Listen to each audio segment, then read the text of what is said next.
Good morning બધાને. મજામાં છે બધા? ઓકે, મસ્ત ટટ્ટાર બેસી જાઓ.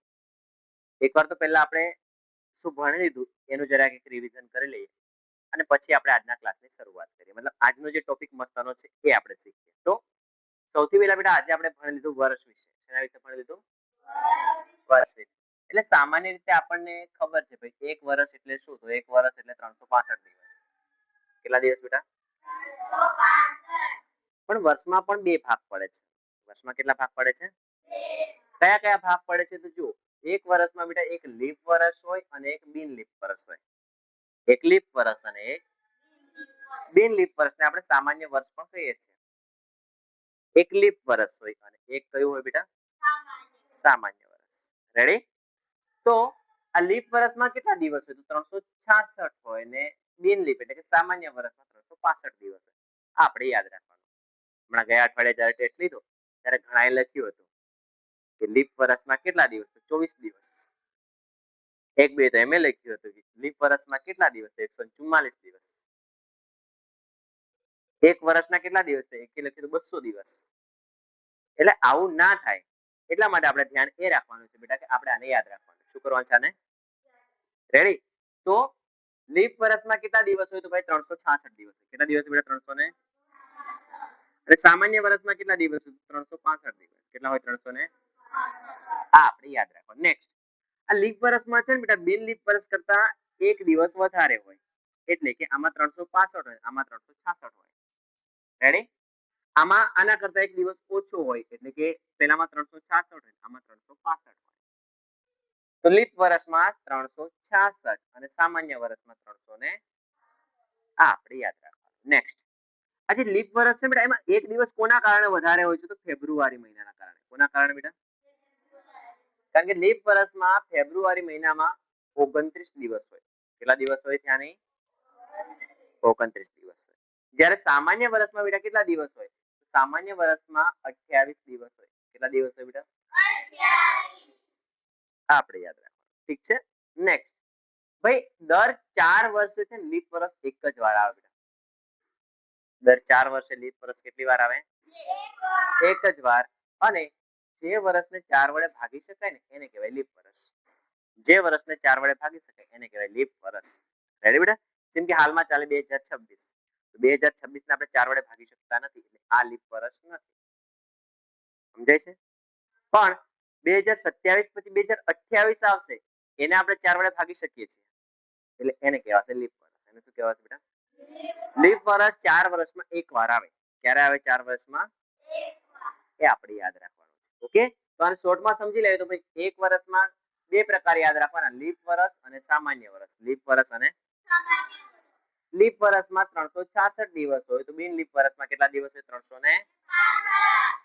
366 દિવસ એટલે કે લીપ વર્ષમાં એક દિવસ વધારે હોય જ્યારે બિન લીપ વર્ષમાં એક દિવસ ઓછો. આવું શેના કારણે હોય છે? તો ભાઈ ફેબ્રુઆરી મહિનાના કારણે. શેના કારણે બેટા?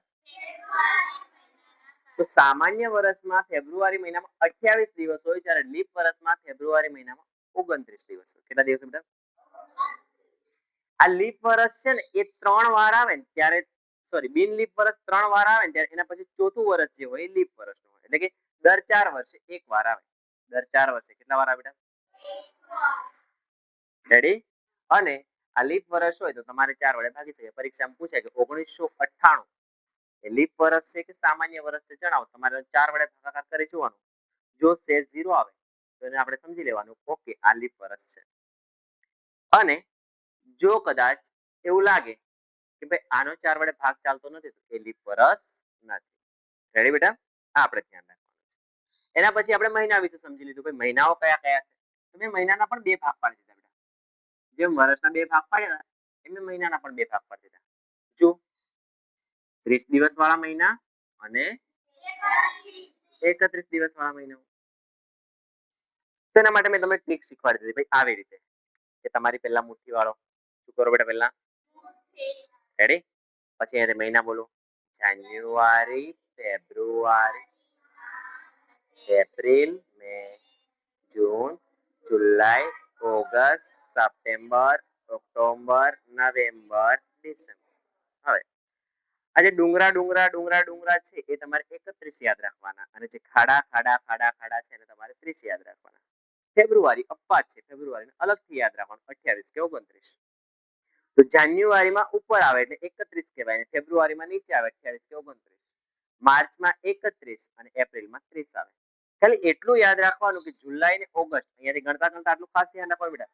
જાન્યુઆરી ફેબ્રુઆરી માર્ચ એપ્રિલ મે જૂન જુલાઈ ને ઓગસ્ટ 31 ગણાશે. જુલાઈ ને ઓગસ્ટ કેટલા ગણાશે બેટા? 31. તો આ આપણે ધ્યાન રાખવાનું છે એટલે મેં તમને શીખવાડી દીધું કે January February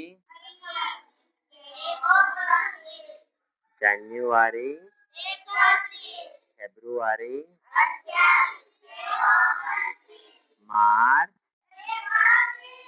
April May June July August September October November અને ડિસેમ્બર આટલું આપણે ધ્યાન રાખવાનું છે. સમજાઈ ગયું બેટા? રેડી? તો આ થયું આપણું વર્ષ વિશે જાણી લીધું, મહિના વિશે જાણી લીધું. હવે પરીક્ષામાં પૂછાય એવા ઇમ્પોર્ટન્ટ દાખલાઓ તમારે શીખવા છે બેટા કે નથી શીખવા? તો મસ્ત અદાપ મારીને ટટ્ટાર બેસી જાઓ. હાથમાં કઈક વસ્તુ એ નીચે મૂકી દો. રેડી છો બધા? ઓકે. તો અંકોનું પુનરાવર્તન કરીને સંખ્યા બનાવો. મેં ગઈકાલે બેટા તમને નાની ને મોટી સંખ્યા બનાવતા શીખવાડી દીધી. હવે આપણને ખાલી 3 જ અંક આપ્યા હોય ને એમ કે ભાઈ 5 અંક વાળી સંખ્યા બનાવો. 3 જ આંકડા છે અને તમારે 5 આંકડા વાળી સંખ્યા બનાવવી હોય એટલે એના જેવું છે. 3 રૂપિયા હોય ને 5 રૂપિયાનો સામાન લઈને આવો તો પછી આપણે શું કરવું પડે? કાં તો ઘરે મમ્મી જોડે ઉછીના લેવા પડે અને કાં તો ઉધાર લઈને આવવું પડે. બરાબર ને? અહીંયા બી એવું જ છે કે આપણને 3 જ અંક છે. કેટલા અંક છે? 3 અંક હોય અને એમાંથી 5 અંકની સંખ્યા બનાવવા કે તો ભાઈ બીજા 2 આંકડા જોઈએ. બીજા કેટલા આંકડા જોઈએ બેટા? 3 અંક છે ને 5 અંકની સંખ્યા બનાવી તો બીજા 2 અંક જોઈએ કે ના જોઈએ? અને આ 2 અંક આપણે ક્યાંથી મેળવવાના? તો એના માટે હું મસ્ત ટ્રીક આપું, ટટ્ટાર બેસી જાઉં. તો જ્યારે બેટા તમારે મોટી સંખ્યા બનાવવી હોય ને તો બાકીના જે 2 ખૂટે છે ને એ મોટો અંક લઈ લેવાનો. કયો અંક લઈ લેવાનો? જો તમારે નાની સંખ્યા બનાવવી હોય ને તો બાકીના જે 2 અંક ખૂટે છે ને એની જગ્યાએ નાનો અંક લઈ લેવાનો. કયો અંક લઈ લેવાનો? ફરી જો તમારે આમાંથી મોટી સંખ્યા બનાવવી હોય તો 3 આંકડા તો આપણી જોડે છે જ, બાકી 2 ખૂટે. કેટલા ખૂટે બેટા? 2. તો બાકીના 2 કોણ લઈ લેવાનો? મોટો આંકડો. કયો લઈ લેવાનો? નાની સંખ્યા બનાવવી હોય તો જે 2 અંક ખૂટે છે એ નાની સંખ્યા લઈ લેવાના, નાના અંક લઈ લેવાના. સમજાય છે બધાને? અને જો કદાચ ના સમજાય તો અહીંયા ધ્યાન આપો, હું તમને શીખવાડી દઉં. તો આપણને એવું કહે છે ભાઈ તમારે આ અંકોનો ઉપયોગ કરી અને 3 અંકોનો ઉપયોગ કરી અને 5 અંકની સૌથી મોટી સંખ્યા બનાવી આપવાની છે અમને. અને બેટા પછી કહે છે કે ભાઈ 5 અંકની સૌથી નાની સંખ્યા પણ બનાવી આપો. તો મેં કીધું ઓકે ભાઈ, કઈ વાંધો નહીં, બનાવી આપીએ તમને. રેડી બધા? તો આપણી પાસે અંકો કોણ છે? 9 0 3. મોટી સંખ્યા બનાવવા માટે સૌથી પહેલા મોટો આંકડો આવે. કયો આંકડો આવે બેટા? તો પહેલા મોટો આંકડો મૂકી દઈએ. મોટો આંકડો કોણ છે આપણી પાસે? 9. તો 9 મૂકી દીધા આપણે. હવે મેં કીધું કે મોટી સંખ્યા બનાવવા માટે 2 અંક બીજા જોઈએ છે ને આપણે, તો 2 આંકડા મોટી સંખ્યા રિપીટ કરવાના. કયા રિપીટ કરવા બેટા? મોટી સંખ્યા. એટલે બાકી હજુ 2 વખત મોટી સંખ્યા લખી દેવાની તમારે. એટલે કે 9 અને 9. તો સૌથી પહેલા મોટી સંખ્યા, એના પછી નાની સંખ્યા એટલે કે તગડો આવશે અને એના પછી છેલ્લે 0 આવશે. તો આ થઈ ગઈ 3 અંકમાંથી 5 અંકની સૌથી મોટી. કેટલાને ખબર પડી? ના સમજ પડી તો ફરી ધ્યાન આપજો. હવે આપણે બનાવી છે નાની સંખ્યા. કઈ બનાવી છે બેટા?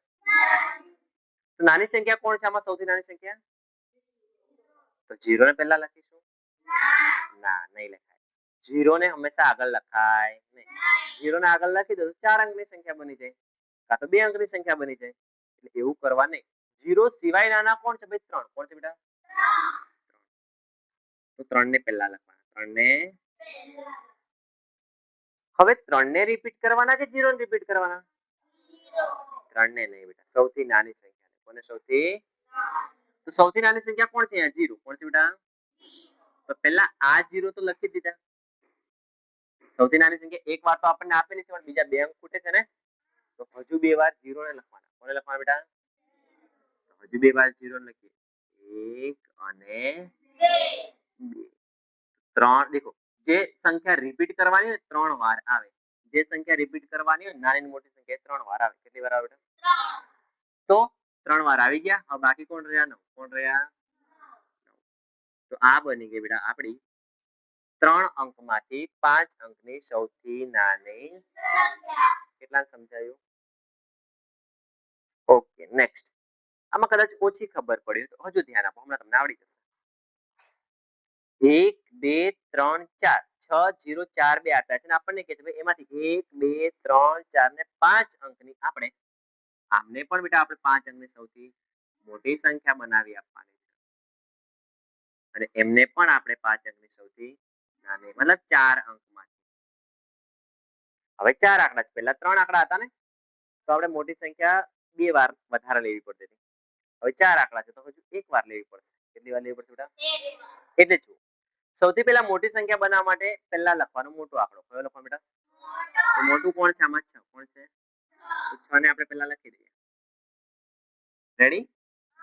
હજુ આપણી પાસે 3 આંકડા છે, પણ આપણી પાસે 4 ખાના છે. કેટલા આંકડા છે બેટા? 4 ખાના છે.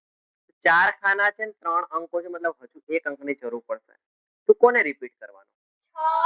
6 ને. મોટી સંખ્યા બનાવવા માટે મોટો અંક રિપીટ કરવાનો. ઠીક છે બેટા? તો આપણે લખી દઈએ 6. કેટલા લખી દઈએ? હવે આપણી પાસે 3 સંખ્યા તો છે જ. 6 પછી કોણ આવશે બોલો? 4. પછી કોણ આવશે બેટા? અને છેલ્લે કોણ આવશે? 0. આઈ હોપ કે તમને સમજ પડતી હશે, સમજાઈ જતું હશે. નેક્સ્ટ. હવે આની નાની સંખ્યા બનાવવાની છે, તો ઉલટું કરી દેવાનું. પણ 0 હોય ત્યારે 0 પહેલા લખાય. તો 0 સિવાયનું નાનું કોણ છે બેટા? 2. કોણ છે? તો 2 ને પહેલા લખવાના. 2 ને, અને હવે કોણ આવે યાદ રાખવાનું? 0. તો 2 અને 0 આવી ગયા. 2 અને 0 આવી ગયા. હવે આપણી પાસે 2 અંક વધ્યા. કેટલા અંક વધ્યા બેટા? અને ખાના વધ્યા 3. ખાના વધ્યા 3. એક અંક તો જોઈશે ને હજુ. તો શું ધ્યાન રાખવાનું? બધાનું ધ્યાન અહીંયા છે. તો બસ આટલું ધ્યાન રાખવાનું. આપણી પાસે 2 અંક વધ્યા છે, ખાના છે 3. સંખ્યા નાની બનાવવાની હોય તો નાનો અંક રિપીટ કરવાનો. મતલબ એક અંક ખૂટે છે ને, એ આપણે નાનો લખવાનો. કયો લખવાનો બેટા? 0 આવી ગયા. હવે કોણ આવશે બોલો? 4. હવે કોણ આવશે? Very good. આવડી જાય ને? આવડી જાય. ઓકે. હવે 1 2 3 4 5 6 આંકડા છે. કેટલા આંકડા છે? 6. 6 આંકડાની આપણે સૌથી નાની સંખ્યા 1 2 3 4 5 6. એટલે 6 અંક છે, 6 અંકની સૌથી નાની સંખ્યા બનાવવાની છે. હવે તમે જ બોલો. હવે તમને આવડવું છે. સૌથી પહેલા કોને લખવાનું બેટા? એટલે કે નાની સંખ્યા બનાવવા માટે બેટા સૌથી પહેલા નાના અંક 3 અને 0 છે, પણ 0 ને પહેલા લખાય. એટલે આપણે લખવાના 3. કોને લખવાનું બેટા? 3 પછી કોને લખવાના બોલો? 0 પછી કોણ આવશે? 4 પછી કોણ આવશે? 5 પછી કોણ આવશે? છેલ્લે કોણ આવશે? Very good. મતલબ તમને સમજ પડવા લાગી. આવડી જાય ને? આવડી જાય. હવે જુઓ, 1 2 3 4 અંકો આપી છે, 1 2 3 4. તો 4 અંક છે, 4 અંકની સંખ્યા બનાવવાની છે. સૌથી મોટી સંખ્યા બનાવવાની છે, પણ કન્ડિશન એવી છે એના એકમમાં 4 હોવા જોઈએ. એકમમાં કેટલા હોવા જોઈએ? 4. આ પ્રકારનો દાખલો આવે ત્યારે ગભરાવાનું નહીં. કોઈ જ માથાકૂટ કર્યા વગર પહેલા એકમમાં 4 એટલે બેટા એકમમાં 4 લખી દેવાના. એકમમાં કેટલા લખી દેવાના? એકમ, દશક, સો, હજાર કહેવાય ને, તો એકમમાં લખી દેવાના બેટા 4. કેટલા લખી દેવાના? રેડી? હવે આપણે સંખ્યા બનાવવાની.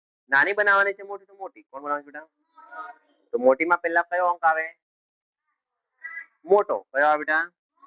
મોટો એટલે 8 આવે, તો પહેલા આવે 8. પછી કોણ આવે? 6. પછી લખવાના 6. અને પછી કેટલા આવે બેટા? 4 આવી ગયા. 4 નહીં આવે તો બાકી આપણે 1. કોણ આવે? તો આવું જ્યારે એકમમાં જે અંક મૂકવા કે પહેલા લખી દેવાનો. દશકમાં કે તો દશકમાં જે અંક કે પહેલા લખી દો, આ યાદ રાખવાનું. આવા દાખલા વારે ઘડીએ નહીં આવશે, પણ જો કદાચ પરીક્ષામાં આવે તમને આવડી જાય એટલા માટે યાદ રાખવાનું. ભાઈ એકમમાં 4 મૂકવા દે, પહેલા એકમમાં 4 મૂકી દો. રેડી બેટા? એના પછી 8, 6 અને 1 4 આવતા હતા, પણ 4 આવી ગયા એટલે 4 હવે આવશે નહીં. આવી રીતે બેટા આપણે બનાવી દીધી 4 અંકની સૌથી મોટી સંખ્યા, પણ જેના એકમમાં 4. કેટલા હોય બેટા? રેડી? હવે આ જે પાંચમો દાખલો છે 7, 3 અને 5, એમાંથી તમારે બેટા 5 અંકની, કેટલા અંકની બેટા? 5 અંકની સૌથી મોટી સંખ્યા બનાવવાની છે અને 5 અંકની સૌથી નાની સંખ્યા બનાવવાની છે. કેટલાને આવડી જશે? ઓકે. અને ખાસ આ જે 5 દાખલા છે, 4 દાખલા લખી અને આ થઈ જાય એટલે તમારે મારી પાસે નોટ ચેક કરાવી દેવાની. સમજ પડી ગઈ બેટા બધાને? તો મસ્ત અક્ષરે આ બાકી હોય તો આ મસ્ત અક્ષરે લખી અને તૈયાર કરી.